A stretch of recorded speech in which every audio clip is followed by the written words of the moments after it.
Welcome to the future.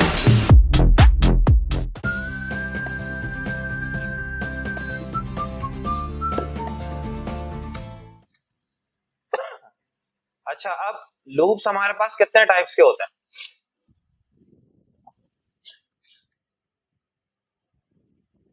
कितने होते हैं? 3 होते हैं। कौन कौन से?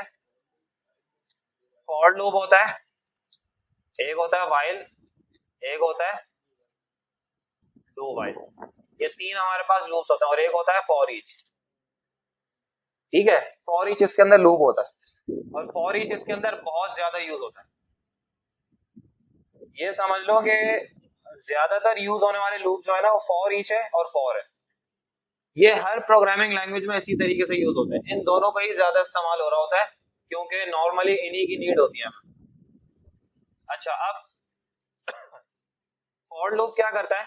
फॉर लूप हम जब लगाते हैं जब हमें आइटरेशन पता हो, ठीक है, उसका लास्ट पॉइंट बताओ कि कहां तक ये चलना चाहिए, कब तक चलना चाहिए, कब तक एग्जीक्यूशन होनी चाहिए और कितनी इसकी आइटरेशन होनी चाहिए, तो हम क्या लगाते हैं? हम फॉर लूप का यूज करते हैं। ठीक है, तो अभी फॉर एग्जांपल मैंने आपसे कहा कि 1 से लेकर 10 तक क्या करो, काउंटिंग प्रिंट करके दिखा दो। तो मैंने आपको बता दिया कि 1 से लेकर कहां तक करना है? 10 तक करना है। ठीक है, तो मैं यहाँ पे आगे क्या करूंगा? फॉर लूप लगाऊंगा। अच्छा, फॉर के अंदर क्या होता है? बिल्कुल उसी तरह जैसे जावास्क्रिप्ट के अंदर आप करते थे। इसका जो सिंटैक्स होता है वो क्या होता है? सबसे पहले आप क्या करते हो? फॉर लिखते हो और यहाँ पे क्या होता है? इनिशियलाइजेशन। उसके बाद क्या होता है? टर्मिनेटर। फिर होता है कंडीशन, कंडीशन, फिर टर्मिनेटर और उसके बाद क्या होता है? इंक्रीमेंट या डिक्रीमेंट। ठीक है, और उसके बाद आपकी क्या बन जाती है? बॉडी बन जाती है इसकी। इसका लूप जो है वो ब्लॉक बन जाता है और इसके अंदर आप क्या लिखते हो? इसके अंदर आपकी स्टेटमेंट चलती है, जो भी स्टेटमेंट होगी। ठीक है, अच्छा, अगर आपके अंदर आपके पास लूप के अंदर आपको लूप रखना है तो वो फिर अलग कंडीशंस होती हैं। जैसे कि हम आगे एरे के साथ डिस्कशन करेंगे तो एरे हमारे पास मल्टी डायमेंशनल आएगी, तो वो फिर अलग तरीका होगा, उसमें हम नेस्टेड लूप का यूज करेंगे। अच्छा, अभी हमारे पास फॉर लूप का ये सिंटैक्स होता है और मैंने आपसे कहा कि 1 से लेकर 10 तक क्या करो? काउंटिंग को प्रिंट करके दिखाओ। तो आप क्या करोगे? सिंपल फॉर लिखोगे और उसके बाद वेरिएबल डिक्लेरेशन करोगे। वेरिएबल डिक्लेरेशन किस तरह होती है? आपने डॉलर का साइन लगाया और उसके बाद वेरिएबल का नाम रखा। वेरिएबल मोस्टली यूज हो रहा होता है आई इक्वल्स टू 1। हमें कहां से काउंटिंग करनी है? 1 से लेकर 10 तक। ठीक है, तो हमने 1 लिख दिया और उसके बाद मैंने यहाँ पे कहा आई अगर छोटा हो या बराबर हो किसके? 10 तक। ठीक है, टर्मिनेटर लगा दिया। एक स्टेटमेंट ये हो गई, एक मेरे पास ये हो गई। ठीक है, अब तीसरी क्या है? इंक्रीमेंट या डिक्रीमेंट। तो मैं कहां से स्टार्ट कर रहा हूं काउंटिंग को? 1 से, और मैंने आई को क्या डिक्लेयर किया हुआ? इनिशियली 1 रखा हुआ। तो मैं 1 से स्टार्ट करूंगा, इसका मतलब है मुझे क्या करना है? आई के अंदर इंक्रीमेंट करना है। और अगर मुझे उल्टी काउंटिंग चलानी होती तो मैं क्या करता? डिक्रीमेंट करता। तो यहाँ पे आगे मैं लिख देता हूं। ठीक है, अब इसको प्रिंट करेंगे तो इसको रन करने का तरीका क्या होता है? XAMPP पे स्टार्ट कर लेंगे, अपाची और MySQL। अच्छा, MySQL अभी ना भी करो तो कोई मसला नहीं है क्योंकि हमें जरूरत सिर्फ अपाची की पड़ती है। जब हम डेटाबेस की कनेक्टिविटी करेंगे तो फिर MySQL की जरूरत पड़ेगी।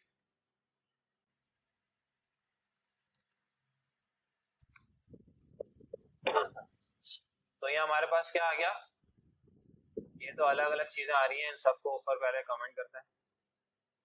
पुलिस भी आ रही है और पता नहीं क्या क्या आ रहा है। ये हमारे पास काउंटिंग आ गई। ठीक है, अच्छा, अब क्योंकि हम चाहते हैं कि हर एक जो नंबर है वो अलग लाइन पे है, तो हम क्या करेंगे? यहाँ पे आके br टैग लगाएंगे किस तरह, डबल कोट्स के अंदर डायरेक्ट br लगा दूं ऐसे, ये तो एरर दे रहा है। प्लस, प्लस क्यों करेंगे, डॉट होता है, प्लस किसके अंदर होता है, जावास्क्रिप्ट के अंदर। बस इन चीजों में डिफरेंस रखना हमेशा। पता चला पीएचपी में आगे वेरिएबल डिक्लेरेशन के लिए लेट लिख रहे हो, तो ये याद रखना, ये मेरे साथ भी कभी कभी हो जाता है, क्योंकि जावास्क्रिप्ट और पीएचपी का बहुत अच्छा कॉम्बिनेशन चल रहा होता है। जब हम वेबसाइट पे काम कर रहे होते हैं तो फ्रंट एंड जावास्क्रिप्ट या jQuery पे बना हुआ होता है और बैक एंड जो है आपका पीएचपी या लारावेल पे चल रहा होता है। तो मोस्टली आप ऐसा कर रहे होते हो कि कभी कभी आपका दिमाग काम नहीं कर रहा होता, आप कहीं और गए हुए होते हो अपने ख्यालात में, तो आप लेट लगा के पीएचपी में डिक्लेरेशन कर रहे होते हो वेरिएबल की और जावास्क्रिप्ट में डॉलर लगा रहे होते हो, ठीक है। तो इन तमाम चीजों का ख्याल रखना। अच्छा, अब देखते हैं जरा, यहाँ पे हमारे पास लाइन ब्रेक होके और हर एक नंबर जो है वो हमारे पास नई लाइन में आ रहा है, ठीक है। ये तो हमारे पास फॉर लूप का सिंपल सा यूज हो गया और ये हमने इजीली देख लिया कि हम 10 तक काउंटिंग प्रिंट करें तो किस तरीके से करते हैं। अच्छा, अगर 100 तक करूंगा तो क्या करूंगा, यहाँ पे आगे एक जीरो और लगा दूंगा तो ये 100 तक आ जाएगी, ठीक है। अच्छा, अगर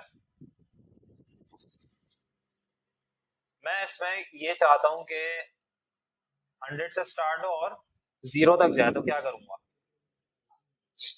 क्या करूंगा, डिक्रीमेंट करूंगा। और क्या क्या करूंगा साथ साथ बताओ चेंजेस। चलो डिक्रीमेंट तो मैंने यहाँ पे कर दिया, क्या करूंगा, 1 की जगह पे 100 लिखूंगा और 100 की जगह पे 0 लिखूंगा। 1 क्यों लिखूंगा, मैंने 0 तक कहा है, ठीक है। अब देखते हैं जरा, ये तो कुछ हो ही नहीं रहा, इतना काफी था। और कुछ, ग्रेटर देन हो जाएगा, ठीक है, अब हो जाएगा हमारे पास, सही। क्लियर है ना सबको, मसला तो नहीं है किसी को। लूप की एग्जीक्यूशन समझ में आती है ना सबको, किस तरह होती है। सबसे पहले क्या होता है लूप के अंदर, आपकी जो इनिशियलाइजेशन है, आपकी जो वेरिएबल डिक्लेरेशन है, उसके अंदर वो वैल्यू देखता है कि भाई इसकी वैल्यू क्या है, अभी करंट क्या है इसकी वैल्यू 100, ठीक है। उसके बाद कहाँ आएगा, यहाँ पे सबसे पहले इनिशियलाइजेशन होगी, यहाँ इनिशियल पॉइंट देखेगा कहाँ से स्टार्ट हो रहा है, तो हमारे पास आई की वैल्यू क्या है 100 है, ठीक है।